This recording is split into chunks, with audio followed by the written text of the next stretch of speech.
What is up, my friends? It is spring, and that means it's spinnerbait time.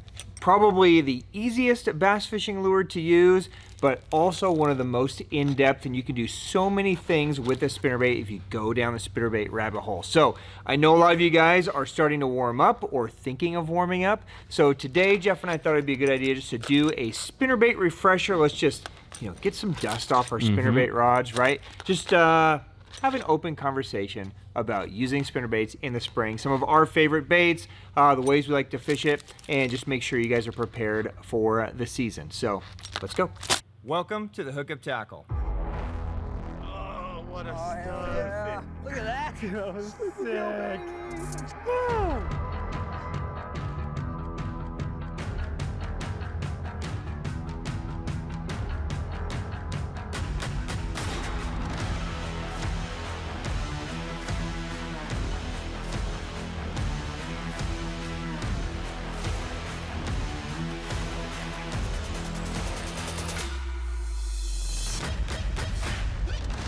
Cheers, my friends. Happy Sunday. All right, guys, some breaking news. What's new this week at the Hookup Tackle? What a beautiful post-storm fish. Look at that. Look at that gut on that. That's a nice fish.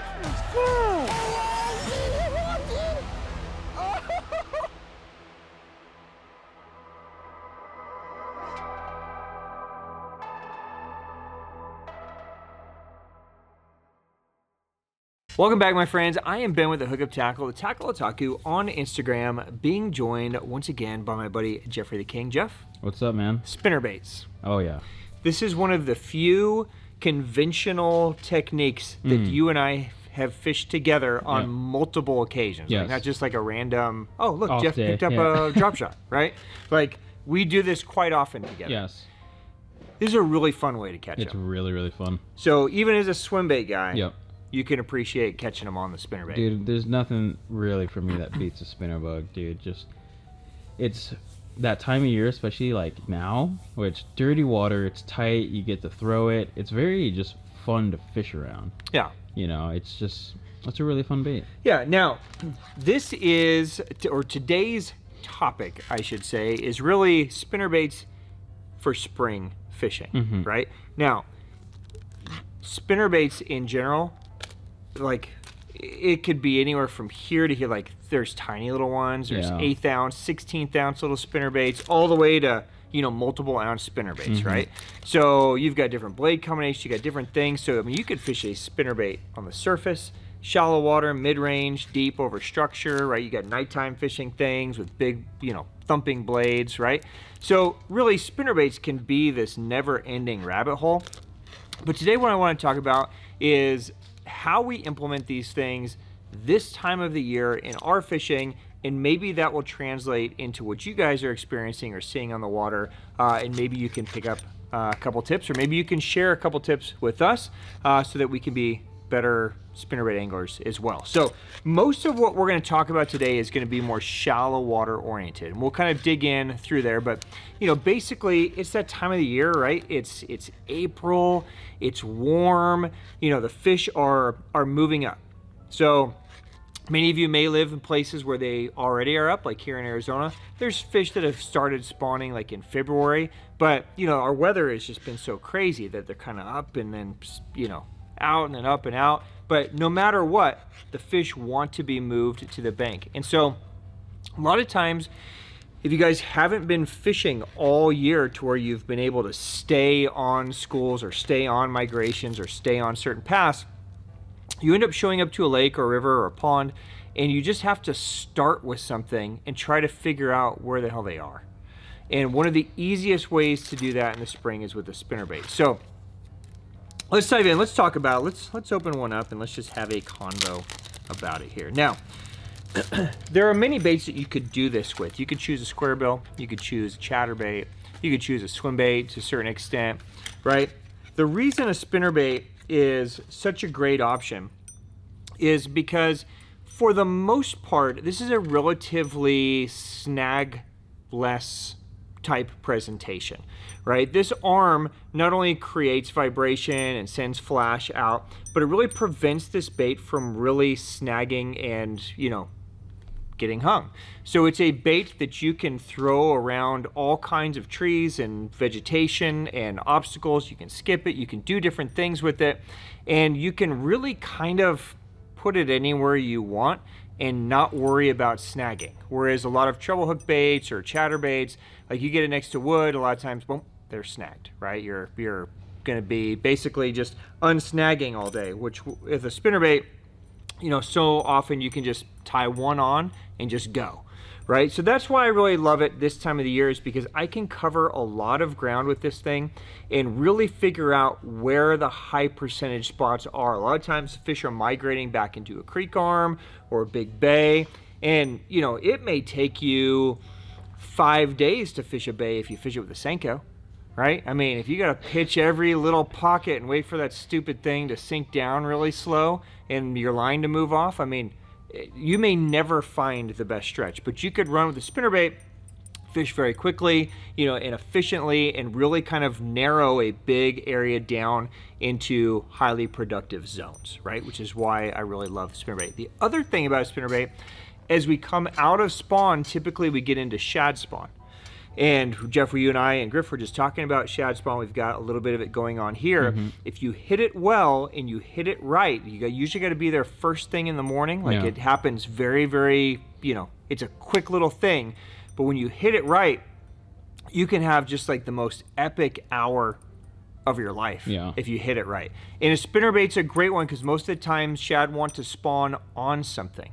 They want to spawn on a tree. There could be a big tree and they just want to, you know, kind of bump up against it, or a dock piling, or a shoreline, or, you know, whatever it is. They usually are kind of rubbing and hitting something, to where a spinnerbait is just a great option because you can pitch it right up onto that thing and not worry about snagging it, which is good, right? So that's basically why I love spinnerbait fishing. It's also an easy one to, you know, if you want to keep it higher, you can just kind of lift your rod or wind a little faster and it comes up. If you want to fish it lower, you just drop your rod and fish it a little slower and it'll usually stay down. And we're going to talk about some of our favorite baits. Some are better for staying down, some are better for staying up. We'll also talk about a couple of mods that we do just to alter it as well. Okay, so let's dive into the baits themselves. Every brand has a spinnerbait, right? I mean, literally every brand, whether it's, you know, a major brand like a Strike King or a Berkeley or a Z-Man or whatever, and then every JDM brand has a spinnerbait. In fact, most of the big JDM brands started with spinnerbaits, right? Deps First Bait, spinnerbait, Megabass spinnerbait. Like, spinnerbaits really is it seems to be that every bass fisherman uses a spinnerbait, and everybody kind of wants something just a little bit different, or a little bit better, right? And so it makes sense that a lot of brands would kind of start with a spinnerbait to establish, you know, that first product, right? So let's run through some of our favorites. Again, there's no definite right. It's only wrong if you're not getting bit, right? So if you're getting bit, then it's right. Keep going, but I'm just going to plow through kind of our approach and how we break this down. So really, for me, I kind of have like a 3-prong approach, and I have a couple other oddballs in here that I throw in as well. So these are kind of the 3 spinnerbaits that pretty much are always in my arsenal in the spring. So OSP High Picthers Max is one of them. I'll break this down in a second. Megabass SV3, and then the Gancraft Killer's Bait Over. Okay, so these are kind of the 3 that are always kind of going with me depending on where I'm fishing. Now, the High Picthers Max is just a traditional, pretty standard, full-bodied spinnerbait. This is a great one for more open water when I need the bait to move really fast, when I need a lot of vibration. It's a relatively light wire. You can see that it flexes and bends relatively easy. And typically when we're talking spinnerbaits, the lighter the wire, right, so the more that this kind of bends and flexes, the more vibration these blades are going to put out. Right? So if these blades are spinning on just a real rigid wire, then the blade is just kind of spinning. But if it's spinning on a wire that's kind of flexing, then it's allowing, you're getting the shake too, and you're getting that extra vibration, extra pulse. So you're going to have more feel, and the fish are going to be able to feel more with a wire that's more flexible, right? The downside to a light wire is that it flexes. So a couple things. You have to be careful of it flexing too much and snapping. So boat flipping, probably a bad idea. Probably want to reach down and grab the fish. You also have to be careful. You don't want to use too heavy of line here. Okay, so if you're like me and you love throwing 20-pound and heavier rods, this isn't one that I'm going to pitch next to some really gnarly cover with 20-pound and expect to crack the whip and pull them out, because the bait's going to flex and open, right? So you kind of have to take everything, you know, everything's a give and take, if that makes sense, right? For the most part, if I'm looking at imitating a bait fish, I pretty much just live in this double willow land. So, you know, these come in different blade shapes. There's willows, there's Colorados, there's Indianas, there's different combinations of the two. I pretty much throw double willow, I would say 95% of the time, maybe even 98% of the time. Jeff, when you're throwing a spinnerbait, what are you usually going to? 100%. 100% double willow. Yeah. So, you know, there are times when maybe doing a Colorado willow makes more sense if you're trying to eliminate flash, if you're trying to create more vibration, than by just going to a Colorado willow, and that we usually call that a tandem willow, would make sense, right? It might be a better option. There are also times where adding an Indiana blade or a double Colorado, like if you really need a lot of thump, that could be a good option for you as well. And I'll touch base on a spinnerbait I really like when that comes into play. But usually when I'm throwing a spinnerbait, I'm trying to imitate bait. Shad, bluegill, just some kind of bait. And the double willow allows me to fish really fast. Getting back to why I like spinnerbait, I can just be really efficient with it. It does not creating like this really hard vibration. It's just a really easy spinnerbait to throw. It takes very little water resistant for a willow blade to spin, right? So instantly when it hits the water, I can start winding and it's going to be spinning, okay? So I choose the high pitcher when I'm just in areas where it's a little bit more open. I can throw this on 14-pound or 16-pound. By the way, almost always fluorocarbon for me. So I love fluorocarbon on a spinnerbait. It reduces the stretch. It's got good knot strength. Everything about fluorocarbon kind of fits the boat for me. So just as my day in and day out spinnerbait, the High Pitcher Max is a really good one this time of the year to start with. Now, if I need to downsize, there are times when they get super picky. So I just came back from Tennessee. So much of the bait was small, right? So I'm used to like this time of the year, like all the big full-size shad moving in. Like you get those, you know, 3, 4, 5-inch shad, and a big full-size spinnerbait's great. But where we were, it was like tons of like little 1.5 inch stuff. Then I'll downsize to this guy. This is the High Pitcher. So this is the High Pitcher Max, which is a normal size. This is the High Pitcher, which is super compact, right? So I'll just switch to this when I need to match the hatch, basically. When I just need to downsize everything, I'll go to this guy. Now, the other spinnerbaits that are in my lineup, this is one that pretty much is always in the boat. This is the Megabass SV3. Now, as far as sizing goes on these, you're gonna notice as I pull out a lot of these spinnerbaits that I pretty much live in a 1/2 or 5/8 ounce. Now, you can use size to dictate the sink rate. So if you guys are trying to keep it really shallow, I would probably go 3/8 ounce. Okay, and you could even go to a 1/4 if they make a 1/4, or a 5/16 even. But 3/8 is generally for, you know, just kind of running bank, hitting the bank and keeping it real high. You can accomplish that same height with a 1/2 ounce or a 5/8 ounce, but you have to go faster. Okay, so generally speaking, when you want to go deeper, you'd go to a heavier size like a 5/8 ounce or, you know, 3/4 ounce, right? And you could fish it real slow along the bottom. But if you fish these faster, then you can fish them higher in the column. And that's generally why 5/8 for me is kind of like my go-to size. And then I'll go to a 1/2 ounce when I want to try to go a little slower. That's just my way of doing it. Most people, I'd say, is 1/2 ounce is their main size, 3/8 ounce when they want to go a little bit slower. But I like to fish fast, so that's why. So again, not wrong as long as I'm catching fish, right? So the SV3, you can see that there's a little bit of a difference. Here's the High Pitcher Max we started with. Here's the SV3. Now, the SV3 is much more compact. It has a much harder wire. It's a much stiffer wire. You'll notice that it's not flexing near as much. So you're going to eliminate a lot of that vibration with this thing. But what they've done to make up for the vibration is they've thinned these blades. So this blade is about half the diameter of this blade. So what you lose in vibration with the wire, you gain in vibration with the blade. So it's kind of offsetting that a little bit. So the reason that's important is I can throw this one on much heavier line. I can get away with 16, 18, 20 pound tests on this, and I can pitch it in a bush.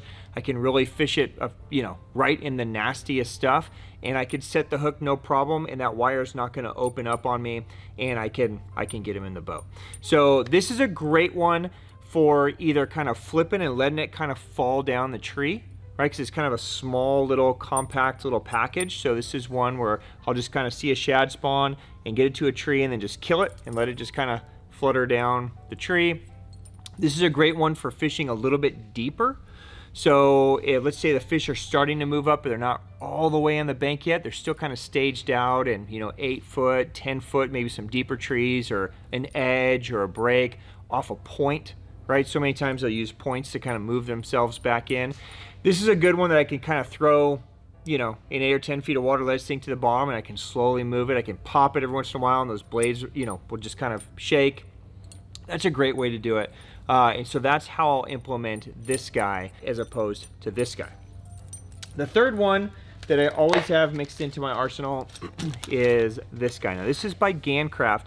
This is the Gancraft Killer's Bait over Spinnerbait. Now, this is probably the weirdest looking of the batch, but this is an amazing spinnerbait when you need heavy line and you're around some gnarly cover. So anytime where I know it's just, dude, I've got my heavy rod, I've got my 20 pound or even 22 pound line, and I know that the trees are just going to be super gnarly, I'll choose this one. It's got a little bigger hook on it. It's got these big blades, Gancraft custom shaped blades on it, more like a coffin shaped blade. But this unique wire that they do on their spinnerbait allows you to hammer down the fish without really any flex, because it's so far off of this wire that when you set the hook, it's got them, you've got a little bit bigger hook, and you're pulling them out of cover. So my super heavy cover, when I know I need the extra power, I go to the Gancraft. Okay.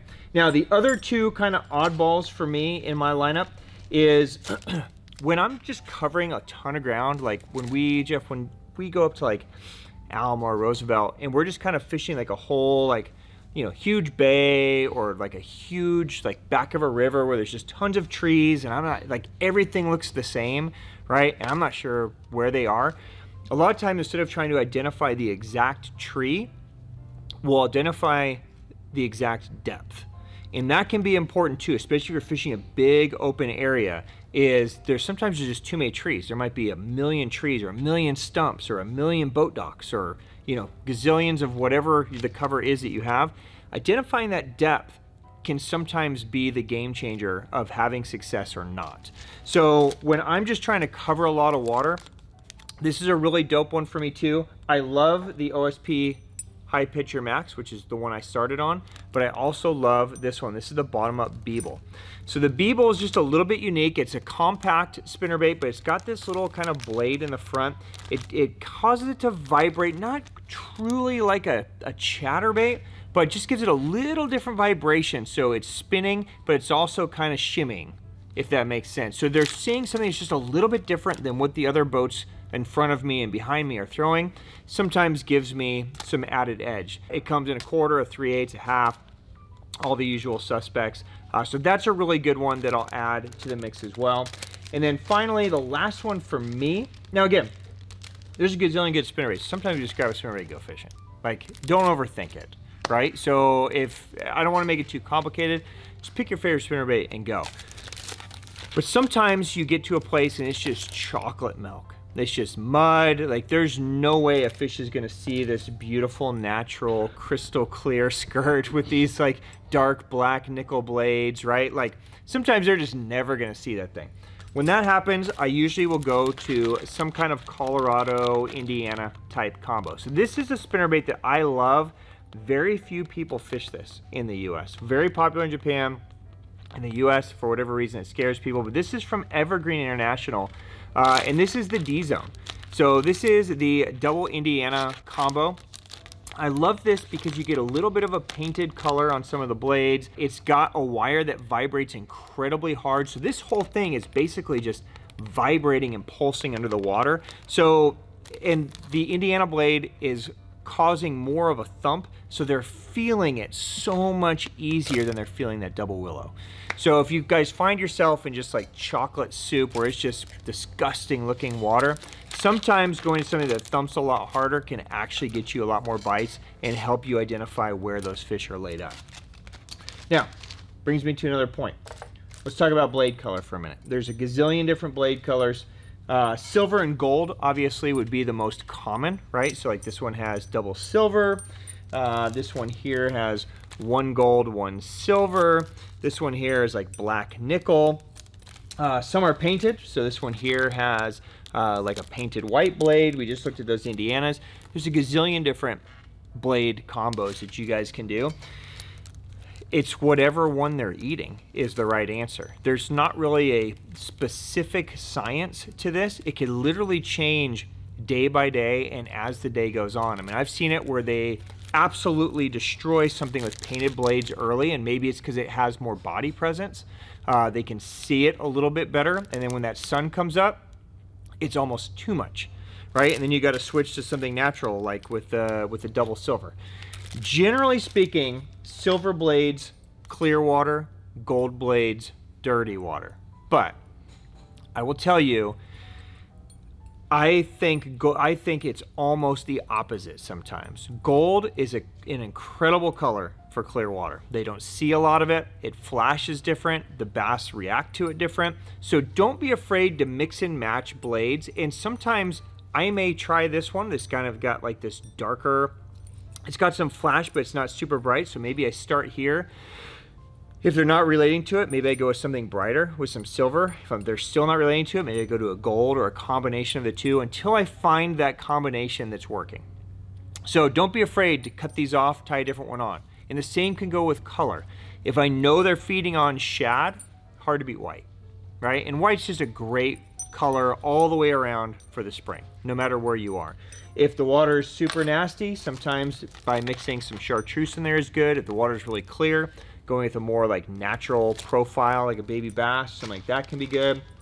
I really like the kind of darker shad tones early and late in the day.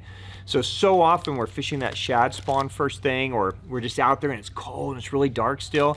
Going with a darker shad color can really make a difference, both in the blades and the skirt. You can get some extra bites before that sun comes up, and then you dial in the color, right? There's even places where they just smoke red, right? So you guys know if you live in those kind of places. So, you know, play with color too, just like with blades. There's no exact science to it. It's just whatever they're reacting to.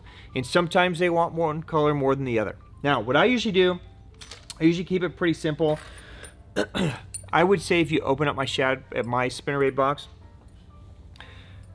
I would say probably 70% of it is white tones.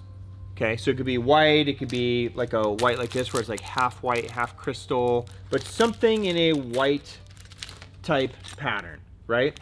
And then the other 30% are broken up between dark shads and then chartreuse type colors. Now, what I'll do with something like this is if I feel like, they just need a little bit more color, right? Instead of cutting it off and going to chartreuse, I'll just add a trailer. So gazillions of trailers on the market. We can debate trailers all day, right? And there's a million different ways to do it. Some guys always put a trailer on the spinnerbait. Some guys never do. Should you not? Jeff, what do you do? I normally never do. Okay. I've had a trailer on some of my spinnerbaits in the past, and Yeah. I've gotten bites, but for the most part, I've never felt the need to, because when I throw a spinnerbait, they normally eat it really good. I think kind of how you and I debate color a lot. Like, you think color's not important, that your angle and your presentation is important, right? I think with a spinnerbait, your angle and your presentation is the most important piece of this whole thing. I think if you make the right cast and you present it well, then they're going to eat it most of the time, right? So I use a trailer to either add a pop of color, which is my #1 reason for using it, or to change the sink rate or the speed of my bait. So you could put like a paddle tail on here, like a Kitech or Dual Live Shad or something, it's going to slow the bait down. It's going to lengthen it, so it's going to give it more body, and it's going to slow it down, right? Might allow you to fish it a little higher, a little slower. So if you need to do that, instead of me cutting this off and going to a lighter weight, going to a lighter weight's not always practical. Sometimes you got to throw into a headwind, or you're fishing big water and you need that weight to kind of keep it maintained. I can put a paddle tail back here and I can slow myself down, right?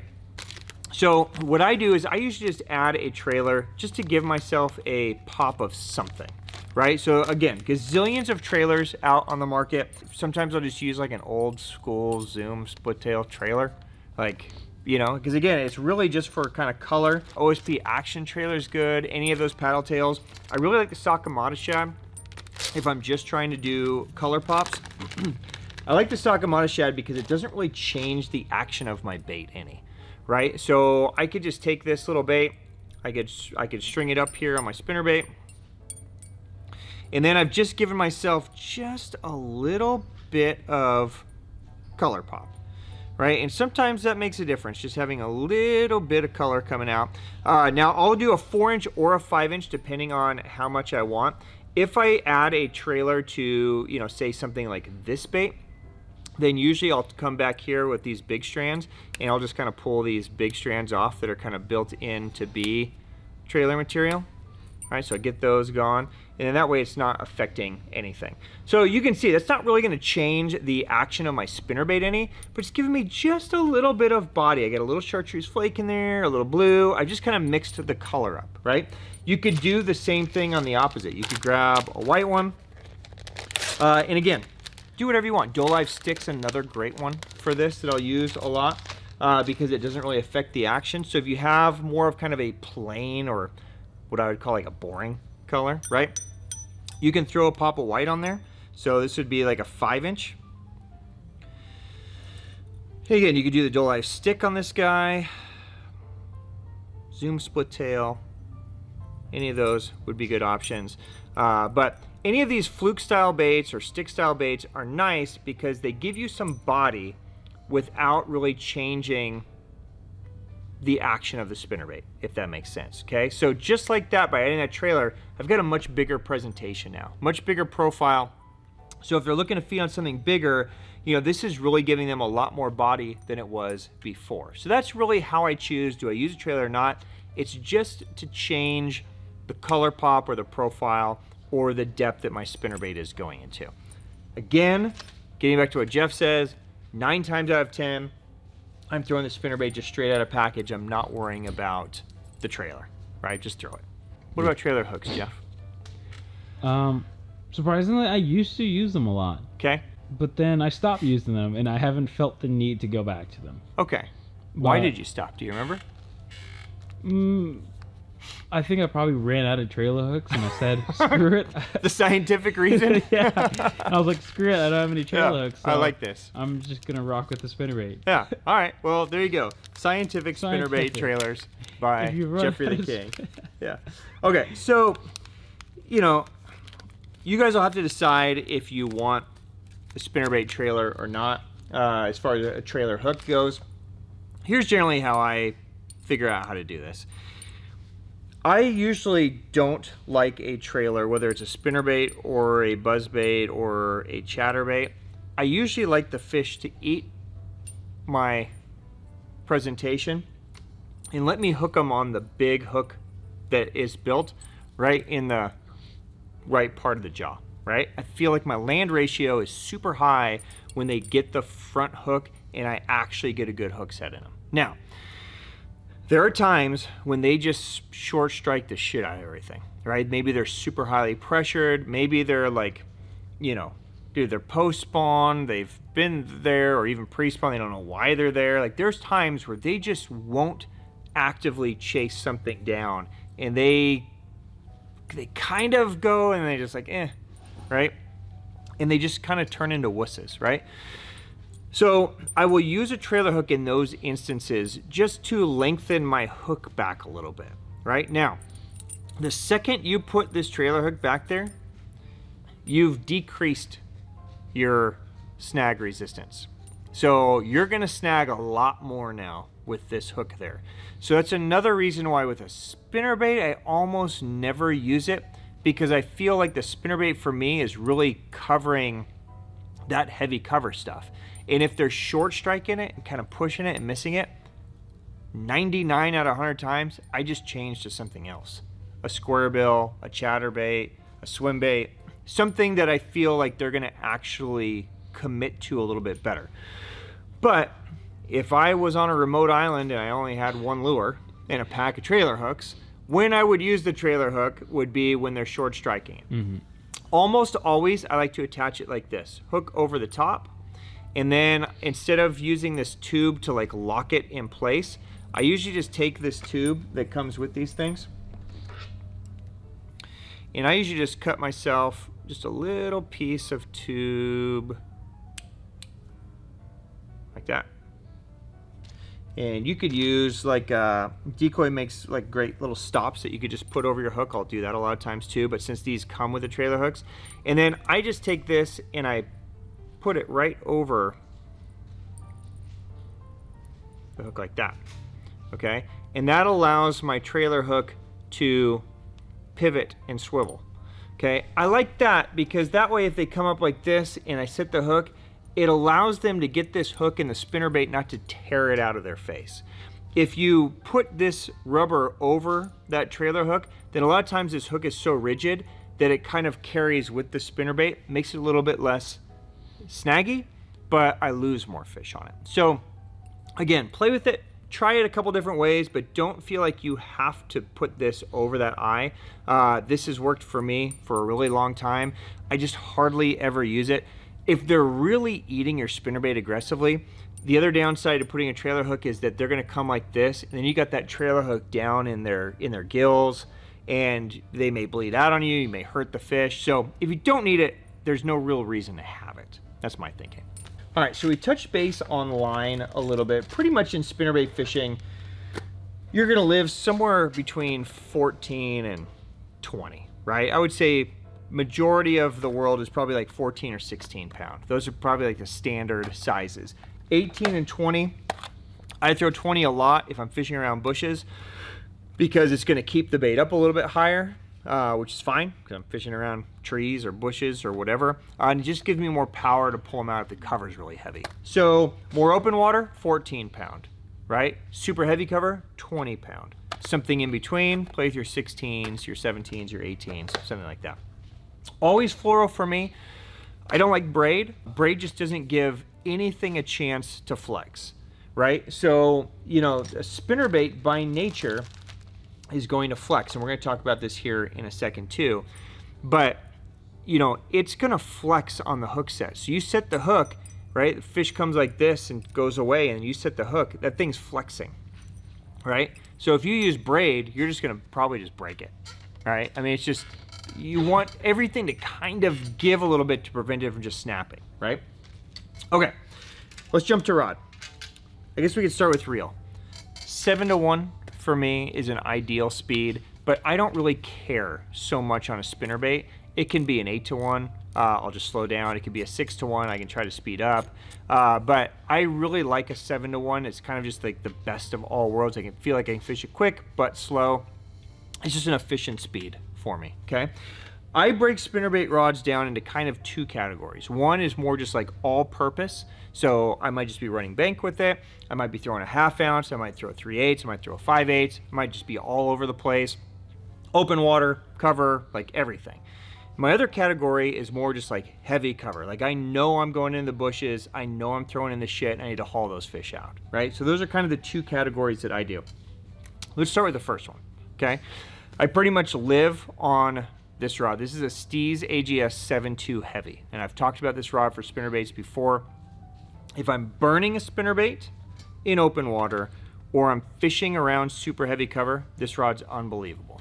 I love it because it's light, but it's a heavy rod. Like it's tons of power, right?